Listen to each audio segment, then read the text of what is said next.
Bentrovati al Meteo. Un centro di bassa pressione raggiunge l'Italia, ecco che anche sul nostro territorio ne avvertiremo le conseguenze con un tempo decisamente variabile. Vediamo la situazione nel dettaglio.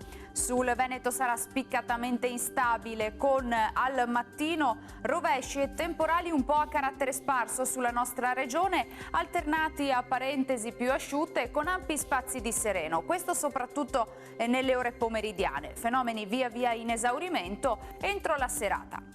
Temperature stazionarie minime fino a 19 gradi, valori massimi compresi invece tra i 21 e i 23 gradi all'incirca.